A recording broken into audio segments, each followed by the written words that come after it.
Hey yo, it's the guy Rock King. And if you want to hear that underground boom bap shit, yo, make sure you tune into the history of hip hop with JJ on Black Culture Radio. It's the guy. Hey yo, peace, hip hop. This is your man, DJ Kawon, Queens, New York's finest. Hey yo, check this out, man. If you want that real dope hip hop, man, nothing but the dopest underground boom bap, check out the history of hip hop with my man, JJ, on Black Culture Radio, man. Stay tuned in, stay locked in, man. Hey yo, JJ, what's good, brother? Like Yes, this. yes, yes, people. Yes, we are in the house. That was Mad One and DJ Proof featuring Guilty Simpson, a track called Yeah, off an album called Rightfully So. And that track that was just playing then was Ra King and DJ Kawon, chapter 10 of their new album, The Book of Ranu.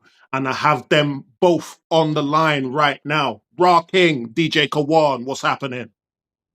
Peace. What's going on with it, man? Peace, brother. How you, man? Yeah, I'm good, man. Thank you for this, man. This really is appreciated. Before we start, I just want to give a big shout out to my man, DJ Third Degree, for introducing us. And on that note, I want to say welcome back to Black Culture Radio. I Thank know you, that yeah, you've been man. on. Shout out. I know you've been on DJ Third Degree show when he still had his hip hop show before he made his transition. But yeah, it's been a few months, and you have a new project out now. So I wanted to speak to you personally. I just wanted to say before we start, if you don't mind, Ra King, if you can just flip your phone 180 degrees because you're upside down to me. That's perfect. Thank you very much. Thank you very much. Right. So yeah, welcome back to BCR. How are you both, man? How's it going? Good, brother. Man, Thanks for having well, us. Yeah, no, definitely appreciate you having us on, brother. no, I appreciate it, man. Right. I wanted to start with a question that he asked you in his interview. I listened to it live when you guys were on his show, and I listened to it again when you guys said you'd be on my show because I didn't want to ask exactly the same questions that he asked. You know what I mean? But I want to start off for the people that haven't heard that interview. I just wanted to start off with a question that he asked you. How did you guys connect? How did you meet up in the first place? You wanna get that raw? Yeah, I got it. So pretty much it was this artist that's in the Dallas, Texas area, go by the name of Drums Rugged. Mhm. And me and him had a relationship. We was already like collaborating. And he was just telling me about Kawan, spoke real highly of him. And he was just telling me because Kawan, he has a mixtape show too, to where Mhm. independent artists would send music to him. So he actually was. I found out that he actually was doing production as well. Uh, we end up finally like collaborating, and we did like one track. And once we did one track, we pretty much just kept it going. It kind of was just building, and Mhm. it was a dope thing to see because I feel like we was both in the zone, building chemistry and things of that nature. And yeah, we was just real motivated. I feel like what I'm saying. Yeah, Once we got to working, yeah. We were off to the races, brother. We was yeah. like you said, the working chemistry was dope, and Mhm. Rod's an animal when it comes to recording. So we was just knocking. First, we was knocking songs out, then we started knocking albums out, man. So Mhm. we put together a nice little catalog up to this point with more to come. Yeah. Right. All right. So I want to put this next question to Ross specifically at the minute. You guys have said previously that when when you'd send Ra a beat, he'd send it back in a couple of days, like done. I just want to Sometimes a ask couple Ra. hours. Yeah. I just want to ask Ra. Have you always been that prolific, or is there something about Kawan's beats? It's like, yeah, I got something for this straight away. Gets your juices flowing. Yeah, I think it was a little bit of both. Mm, I feel like Kawan was just somebody that struck me that was like, somebody that's serious, that's on the business. So like, I wanted to show my professionalism as far as like recording, to let him know that, you know, this isn't something I play around with. And I think we both got that, and we both seen that we had the potential to do something special. So Mm, it was me being, you know, just having that type of mindset already. And I feel like he's the same way on the production side. So, you know, once we seen how we were, we was like, okay, we could actually do something with this. Let's keep this going. So it was us both being serious and just taking the sport serious, and that's it. mhm. Have you? I'll ask both of you this question. I'll start with you though, Ra. Have you always Yeah. been that prolific? I mean, obviously, we're in the age now where you kind of got to keep putting stuff out and you got to stay in people's Right. minds. Whereas, obviously, back in the days, you could make an album and you could not sit on it for a couple of years, but you know what I mean? You didn't really Right. have to keep moving Mhm. forward for a couple of years. You could just, have that as your main sort of advert, if you Right. were. Um, have you have you always been that prolific, or have you sort of had to transition to that in this new way that you have to nowadays? Yeah, well, I would say in the aspect of as far as having a work ethic, I feel like I always had that, you know, with me just because I love the craft and the sport. Mhm, And then like for me, you know, like I studied, you know, like the greats, you know, that did this. So my thing was I wanted to be great as well. So like I knew I had to put the work in. So I feel like it was more so of a awareness of what it took, and you know, just being around the right people, having the right team around you, that's always gonna lead to success. One of the homies that's distributing the project right now, he always tell us like, yo, it's strength in numbers. And I feel like, you know, we realizing that, and we've been seeing a lot more success since we've been growing and working as a unit. Yeah, mhm. absolutely. And what about you, Kawan? Especially since, I mean, you're not quite as old as me, but you know what I mean. You're from the era where you know what I mean. A lot of the albums, yeah, I got it too, man. And you're from the era where you know what I mean. We knew that if you heard from an artist in '94, you probably wouldn't hear back from him until '96 or whatever. Maybe a couple of Absolutely. features, but Yeah. that was it. As Yeah. as far as it comes to your beat making, do you know what I mean? Have you always been prolific with your beats? Have you always had a lot of beats Yeah. in your folder, Yeah. Yeah. or have you had to Oh. transition to that? Nah, I don't do beat folders, man, to be honest with you. Mm, I may have 20 beats sitting around somewhere. mm, I use everything for the most part that I have, and how I do it is every beat that I create is specifically for the project. So right. everything's built from scratch. So me and Raj projects that we put together are specifically built tailor made for him for his albums. Yeah. And then if I move on to another project with a different artist, same thing. We just built from scratch. So Mm, pretty much everything that's left over just kind of joints that didn't get used for the project for one reason or another, or we decided not to go with as many tracks, and I'll just kind of hold on to them, and then I'll use them for other things. I make a beat tape out of them, or if I want to put together like a compilation I'm working on, I'll kind of use those leftover beats for that. So I don't believe in having leftovers, man. We pick the bones dry here when it yeah. comes to that. That's cool, man. That's cool. So, you guys have had the golden age, and now we're on to the book of Ranu. Um, Mhm. Right. who came up with the name? Let's start there. Yeah, I did, man. The golden age, and you know, it was all about like going into like you know, our favorite era of hip hop, Mhm, which was like in the '90s. So I wanted to you know, pay homage to that, and also I kind of went with the golden age because you know, they say the Aquarian age is the age of Aquarius right now. mhm, So I wanted to implement like both of those and saying that that was a golden era plus with hip hop as well. So that's kind of how it came together, and we end up naming it after each year's. yeah. And I kind of went at it in a different approach rather than having like name titles. We went on from 90 to 99, so Mm, I think it gave it that made it unique too. yeah. Us having a different approach of how we viewed the golden era through our perspective. Okay. Yeah, and then And and Book so, of Ra, yeah, Book of Ranu was kind of like his. Ranu is short. Well, Ranu is the lengthy, and Ra is kind of short for that. So Right, Ra kind of wanted to make that a more of a personal album, Right. right. as like it's like this character, this superhero, saying Ranu, and these chapters are basically him telling his life story to get to that final chapter, and it's basically his end game and his main goal to let the listener know what he had to go through to get there. So we just Mhm. kind of created this legacy project with the Book of Ranu. You know what I mean? Yeah. Right. All right. I mean, when it comes to the Book of Ranu, compared to the Golden Age, um, it seems more like you're trying to drop knowledge.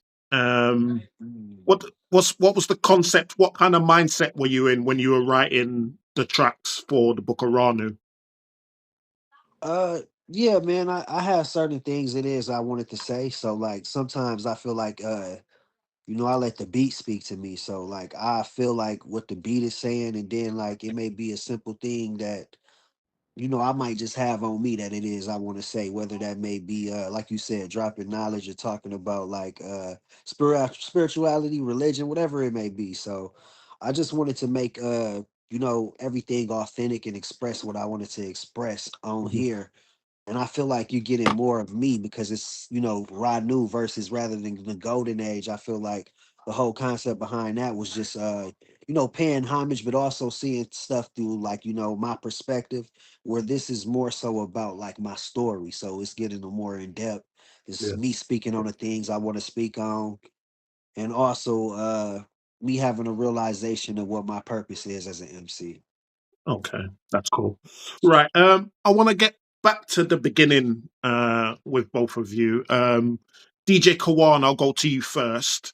Mm-hmm. I want to go back to the beginning before the production, before your contributions, before even you were able to curate your own music tastes. What kind of music were Mm-hmm. you hearing as you were growing up? Your parents, older siblings, aunties, uncles, Word, people on the block, word up. whatever. What kind of music Yeah. did you grow up with before you kind of like were able to curate your own tastes? Absolutely, man. Word up. Great question too, brother. And I'm glad you asked that because it's actually we're on the third year anniversary of my pops passing away. So he's a huge musical influence for me, Mhm. as far as music. So I was born in '79, so I grew up listening through his 8 tracks, vinyl, cassettes, all of that. Grew up listening to late '60s, '70s, and '80s music. Was our household, man. So we was Mhm. listening to jazz, blues, rock, funk, pop. Um, a little bit of everything, man. I always say that our generation, to me, in my personal biased opinion, is probably one of the greatest generation of musical influence because we had a mosh posh of everything, man. We come Mhm. from the disco era, we come from the funk era, we come from gospel, we come from southern gospel, we come from everything rock, punk, so '80s music. So it's kind of like all of that is my influences, man, and you can hear that in a lot of my production. You can tell because I love the analog sounds. I love the loud theatrical stuff. If I have to go there, I love the emotional stuff. So, Yeah. I was a little bit into everything, man. And then early '90s was hip hop through my cousins and stuff. So I kind of had the generations above me kind of put me on to music, and and Mhm. and they kind of helped me curate my taste from there. Yeah, I mean, I think that I mean, I've said it before to other people, but I think to be um, especially if you're making like the boom bap type of hip hop, I think you have to have Hmm. that eclectic taste or that eclectic past when it comes to music. Do you know what I mean? So Absolutely, I get what you're absolutely. saying, man. And what about you, Ra? What did you grow up around before you started sort of getting your own tastes?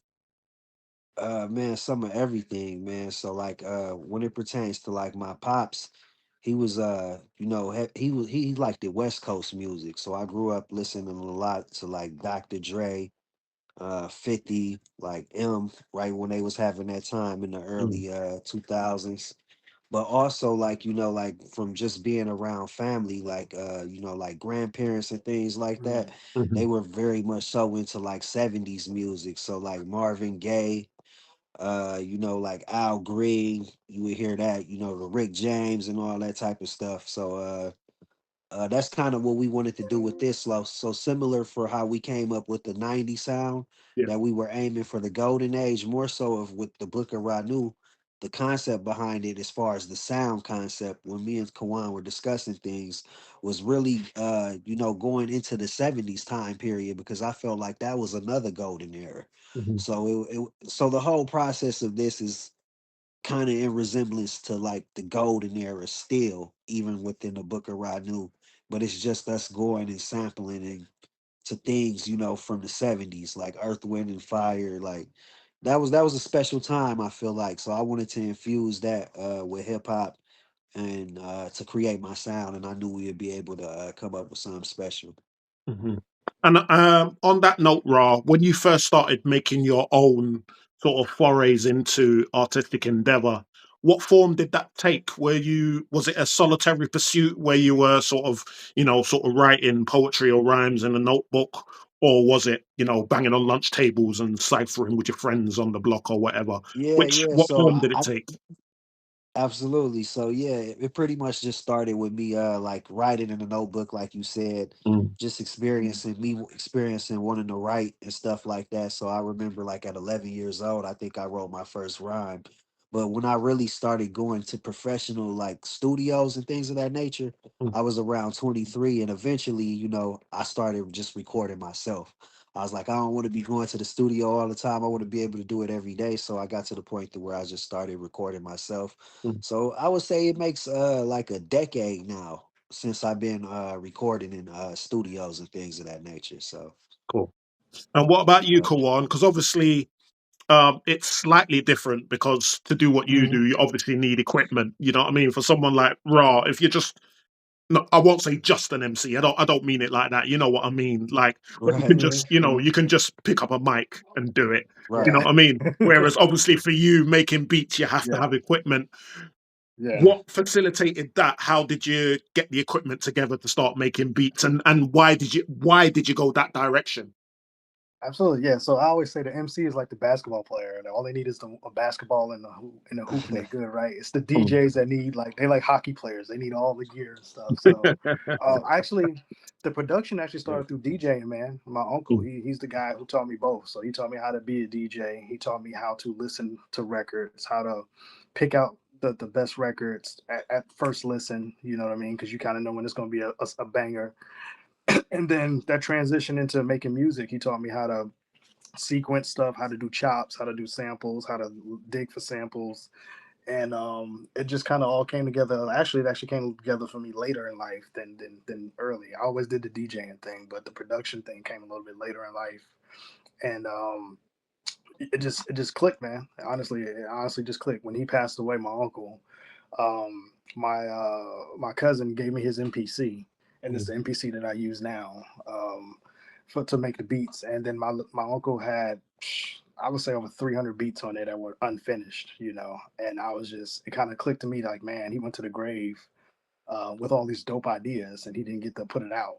You know mm. what I mean? So it kind of clicked in me to kind of start messing with the MPC a little bit, and then as soon as I started touching it and messing around with it, it clicked because I can hear him talking to me on how to do certain things, and Yeah. then it's like, man, it's like those Marvel movies when you unlock a power, man. You know what I'm saying? And now all of a sudden you can start flying. You know what I'm Yeah, saying? So it's kind of yeah. been like that, man. And we just been kind of building for the past 2.5, 3 years off of that. Just me getting the reps in on the MPC, man, and just keep it simple. Like that's the thing he used to always tell me too. Like you don't need a $10,000 studio to make great sounds. You just need to have great sounds, right? So he Mm, he taught me how to curate a lot of dope sounds and make it sound how I want. As far as whatever you want. He's always something. Whatever you want to do, boo. Just whatever you want your sound to be. Just find the best sounds for that. So I tend to stay away from a lot of the digital sounds, a lot of computer based stuff mm. through the MPC. So I usually sample a lot of vinyl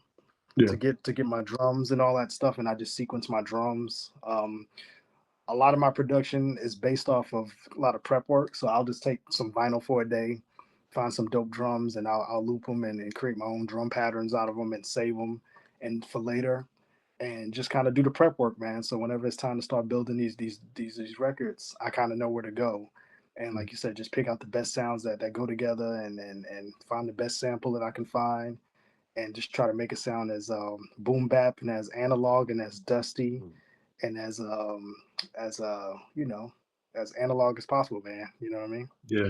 I mean, I know what you mean because I like to listen to this. There's this podcast that I like to listen to and I like to watch when they do videos as well. And they basically take famous songs and they've got the stems and they show Mm-hmm. you, Mm-hmm. you know what I mean, How they got exactly there? what they Yeah. did to put together the Yeah. track and some of the Yeah. stuff that they've used to Yeah. make these iconic tracks. You know what I mean? It's like you said, you don't need to have $1 million studios or whatever.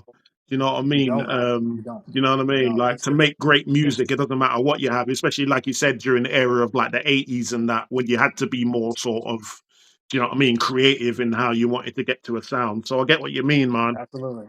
When you Yeah, when you started, it's a beautiful thing. It's a sorry, beautiful carry thing, on. man.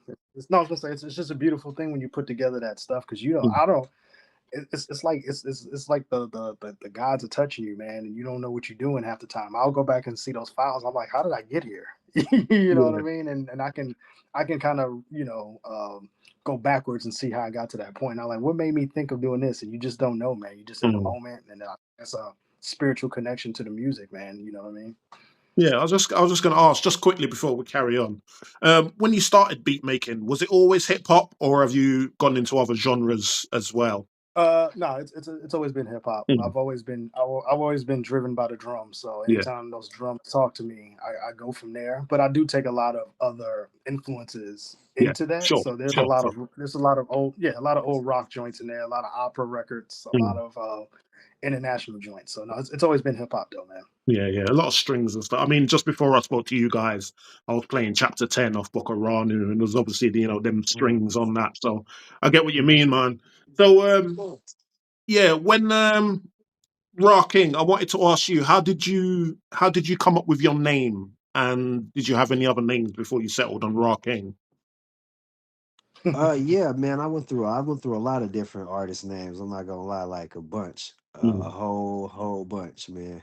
I used to be called A1 at one point, mm, so I had a lot of names, but pretty much for Rock King, how I came up with it was I was heavy into like the 5% culture too.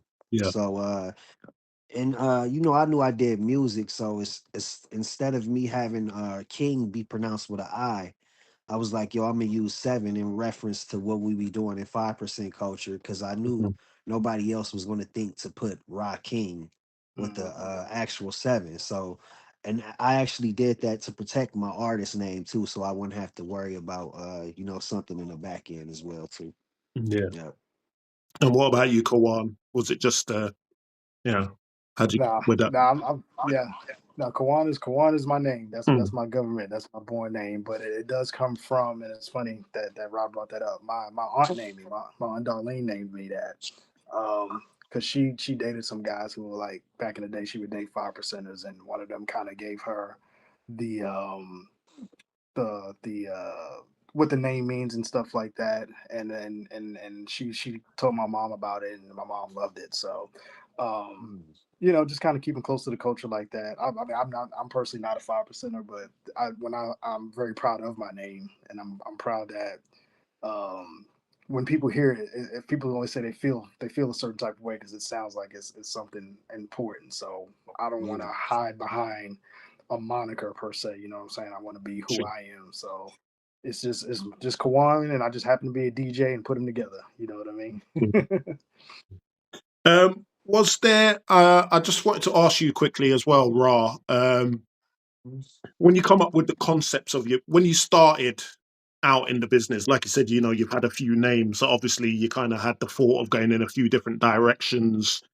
Did you Right. ever have the temptation to, you know, n- not be real, if you know what I mean, sort of go the street route like a lot of guys do and pretend that you're some, big time drug dealer or whatever. Do you know what I mean? Go that route because Right. because some people go Uh, after the money and they talk about stuff that they haven't really done and stuff like that. Were you ever tempted to go that route, or was it always, listen, man, I'm me and I'm going to talk about the stuff that I know, kind of thing? Right. So like earlier, I would say earlier when I first started, I was actually going through similar things like that. So I Mm, was talking about that stuff at the time when I was mhm. doing it. Yeah. But as I started to mature and grow, I realized, I became conscious of what it is that I wanted to put out and who it was I was and what my mission it was here as an artist and what I'm supposed to put out energy wise to be received, among listeners. I became more, aware of that. And I just changed. I just changed and grew as an artist. But like Mm. before I became, I would say more so of what in quote unquote what they would call like a conscious MC. Mm.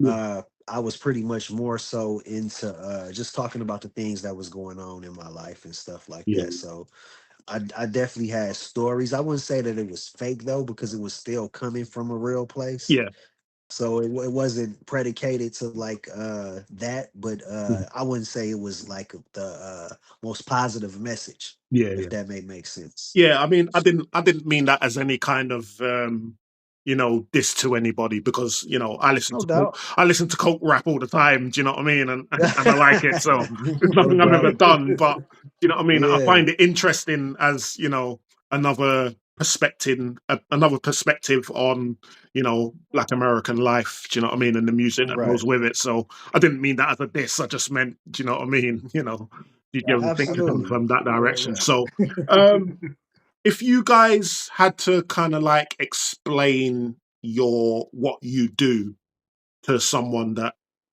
hasn't heard you before, how would you put it, Mhm. and which track would you use to kind of like introduce them to what you do? Oh Ooh. wow. Uh, oh wow. I would say for me, from the production standpoint, I would tell them I'm a hip hop producer who makes textured textured boom bap Mm, records, right? And a really good example of that for me would be chapter 9. I think would mhm, be would Mm. be a good example of textured hip hop because it has a lot of those elements in it that I love. It has that dusty sound. You can't tell if the needle's skipping or not, or you can't tell something's wrong with your headphones. mm, Um, you can feel it. You can feel the music with the soulful voices that I Mhm. use in there. Um, and it's a little bop to it. It got a little swing to it. You know what I mean, production wise. So I would definitely say a textured boom bap producer who makes some analog dope boom bap. mhm. Mm. That's crazy because that's the tune I got queued up to play. When I speak to artists, I always play a tune to show Yeah. why, you know what I mean, why I'm into them. And Chapter 9 is Oh, so we right is the here. track We that right I've here got queued up. then. So what about you, Ra? If you had to try and explain to someone, the kind of stuff you do, what would you say? How would you explain it to them, and what track would you point them at as a good example? Wow, that's a good question. I think I probably would go the same song for this particular project because Mm, just because of what that song represents. So it would be chapter 9. But I would just let them know that I'm a conscious hip hop artist that's talking about. I'm someone that talks about my own experiences, but I'm someone that also like to talk about my experiences, but like the knowledge and the wisdom I done gained from life. And I like to put things that I view as important and that needs to be said into my music. That's how I describe what it is I do. mm. Yeah, that's cool, man.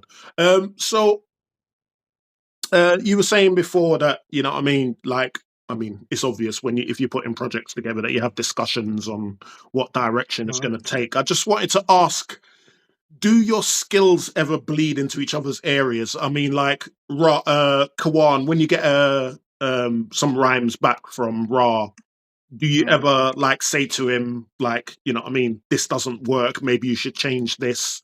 Or do you just trust that he's going to bring you something good?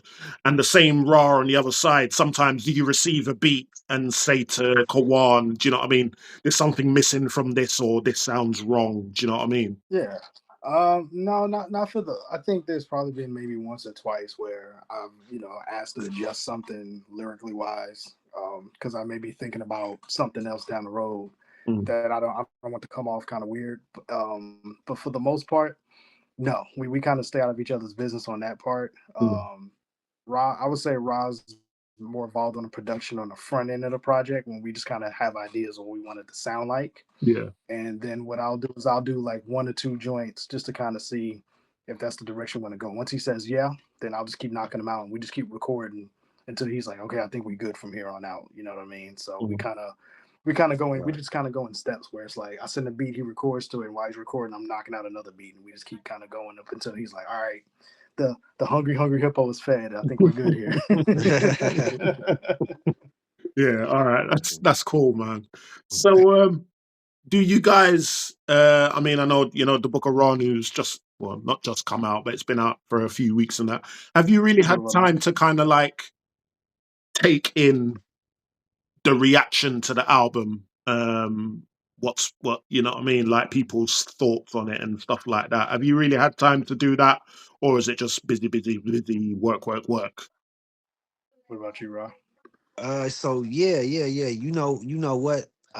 To sum all of what you saying up, I have like we have been receiving like feedback, but one thing I would say is not that we're not going to do a lot for this project. We're going to push it out. I feel like as much as possible, but we also have another project that's coming out that we ain't really been talking about yet, Mm, that we plan on dropping on Black Friday. So it just makes me think how, because we did like 3 albums this year, so we kind of went into certain seasons. So yeah. it just makes me think that we're gonna be moving on to the next one, really quick, but we Mm, still gonna surface visuals out because I feel like we're in a visual era, and mm, that's how people gonna be able to receive the music and be able to grow more. I feel like with us for these projects. So that's our plan, is to really do things visually. But yeah, we're moving quick is what I'm saying, as far as from project to project to project. mhm. Yeah. Okay. Yeah. For me, yeah, I'm definitely hearing feedback from the DJs mostly because that's usually those are my people. So I'll send the records out to them to let them hear it, and then try to get feedback from them. Um, I don't. I don't like kind of Ross said. I kind of start thinking about the previous work when the next thing comes out. Mm, It's kind of like once you finish a season, you kind of say, "Wow, we had a dope season," But now we got to get ready for spring training for the next season, kind of thing. So Right. for me, I'm still kind of like taken back on what Golden Age did for us, like you said Yeah. early in the year, man, because we had a good run with Golden Age. We got nominated for some awards. We charted with it, and so I'm kind of like taking that all in. And then, like you said, we dropped this one. So we're kind of in the moment right now. mm, And Right. when we hear feedback from like this situations like talking with you and things like that, that's when I kind of take it in at the moment, just to yeah. hear, because it's kind of dope to hear somebody from across the pond talk about our music. You know what I Mhm. mean? Yeah. Yeah, That to yeah. me, that never gets old, man. That never Yeah. gets old to me, to actually have somebody listening to my music who's not in the next bedroom next to me, like my wife saying, "Hey, what do you think about this? What do you think Mhm. about this snare?" And she looking at me like, "I don't. They all sound the same." You know what I mean? So it's Mhm. kind of dope to have somebody who I'm getting familiar with as a person, basically say, "Yo, I love the music." Just based off of the music. That never gets old, man. Yeah, Never. yeah. I mean, for me personally, it's great that it's worldwide. Do you know what I mean? It's good that I Mhm. can, sort of get your stuff straight away. Do you know what I mean? Because as you'll probably know, Kawan, well, you might not know actually, but back in the day, man, like as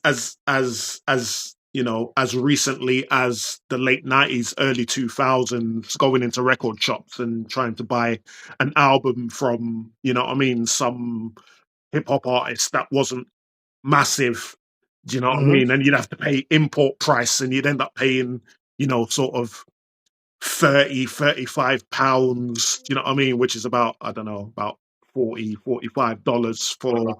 you know what I mean, an album. Do you know what I mean? Because they're not Eminem. Do you know what I Yeah. mean? Yeah. So, Yeah. Right. I mean, it's great that everything's kind of like worldwide straight away now. Do you know what I mean? Without Mhm. having to Mhm. go through all that Yeah. rigmarole of trying to find, Yeah. sort of great music. You can just kind of go online and get it, man. I mean, I used to Yeah. love it in a way. I mean, we all love crate digging, man. You know what I mean? Yeah. Yeah. Yeah.